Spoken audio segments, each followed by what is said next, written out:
and wanting to control that, even though it might not be for the good or for the better. As long as it is for the higher class, it's good. Yeah. And you see that more often in every country. I'm not necessarily pointing out like the US, but I see it with my mom, for example, in the Netherlands. The gap between the rich and the poor is getting bigger and bigger. Rami, basically I love what you by said, the Rami. day, I to love like that. exaggerate it. The same goes on in the UK as well.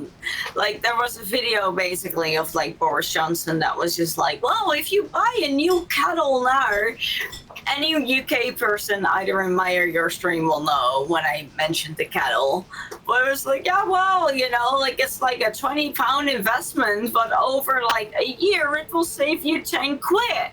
And I'm just like, yeah, but the energy prices went up for 119%. And I was like, yeah, some people are suffering, some families will be suffering. And I'm just like, yeah, and that's a sacrifice you're willing to make. I grew up in rural because Pennsylvania. You're not I know be about the part of farmers, that. and I It's know just about like, DEET and all the you know, organizations. the average family in the do not UK, if they like want to use the gas, if they want to heat up has their been done to house farmers. or I definitely know their what's been done to oven, farmers. or, I you know about the just seed cook issue. I know fucking about the government food in the subsidized UK. issue. Right I am now, very the well average versed in that. price for a family is around 4K a year, which is just fucking mad. Wow. It's like globally we all need to get together and handle our shit. Yeah. Like globally we need a revamp of the world. Like it almost feels like that. Everything goes in cycles. Like can we get to the end of our worldly cycle for like, can we get to the full moon revamp please? Can we all take a bath in a full moon rose petal thing and just like Can we just like bleach our assholes in the sun again and then be like, oh, this is gonna help? Right. Can we just have that, you know?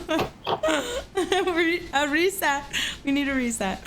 Oh my god. No, exactly. We would need a reset, to be honest. I mean, listen, like people in America, there's like scientific proof that we are heading towards a civil war.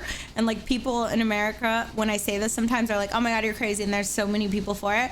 But like, even being on the internet, I probably shouldn't say this, but I'm ready for a civil war. I'm ready for a civil change. I think that Americans as a whole want better for our land. And I think that we can do better. And the people in power are just kind of chokeholding us into this shitty narrative. And I think even if a civil war took away my power, my food, and everything like that, in the end, it would be so amazing and it would be so, you know, I just think that we need, as an American culture, to go through something on our land because we're only 250 something years old, give or take. I could not be totally correct on that. Yeah. To where we're such a young country, we're at a turning point for that, and we are literally in the midst of a civil war. And I think that you don't think I'm ready for a civil war? I may not be ready for the trials and the tribulations of a civil war, but I'm ready for the change of a civil war. I can guarantee you that. You know, to where I think it could only be a good thing, even through the strife and the shittiness of it and the downtime of it. I think through all the negatives, a positive would come, and I think it could only be good things. No, I agree. You think of all the bloodshed and the carnage in the wake of the Civil War. Yeah, but you have to understand that America is a very young country, and there is bloodshed and there's carnage in anything that you do there is bloodshed and there's carnage and everything, but we are living in a modern day society. When people go to war nowadays, you think like, oh my God, it's going to be bloodshed and murder. But that's not how wars go nowadays. It's not how civil wars go. Unfortunately, the Middle East is a whole different style of warfare, a warfare that they don't deserve. So let's leave that out of what I'm talking about now.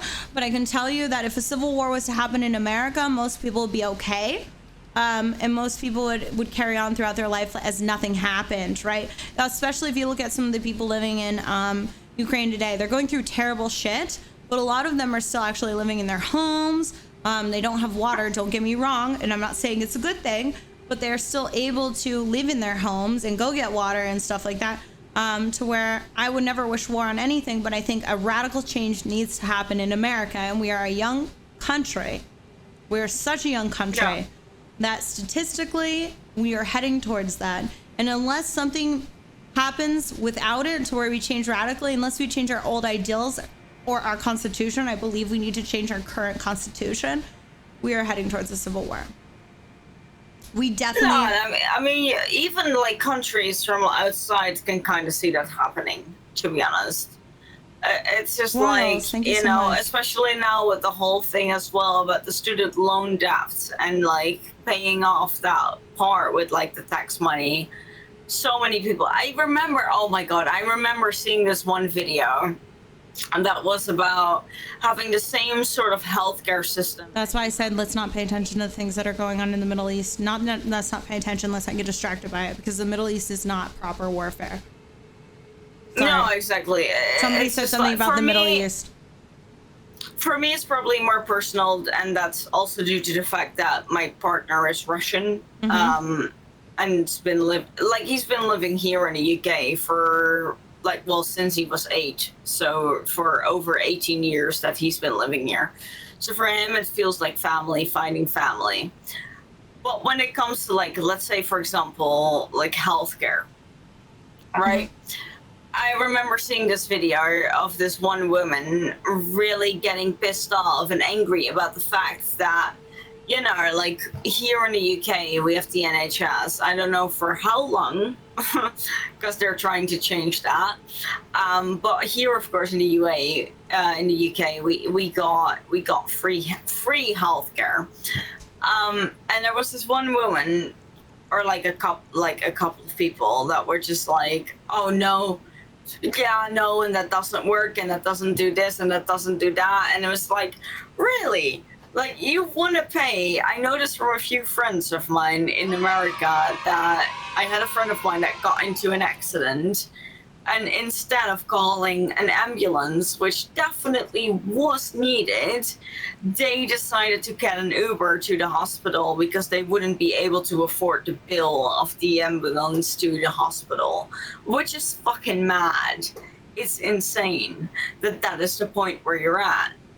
Like, Yeah. you're just like, oh yeah, no, I can't afford an ambulance, so I need to take an Uber.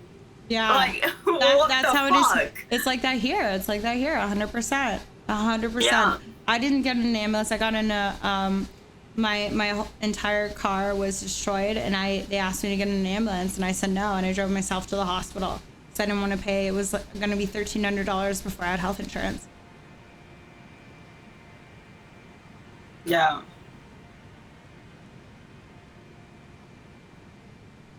I love how someone's said in your chat, like, then who's going to pay for that? That is what tax money is for.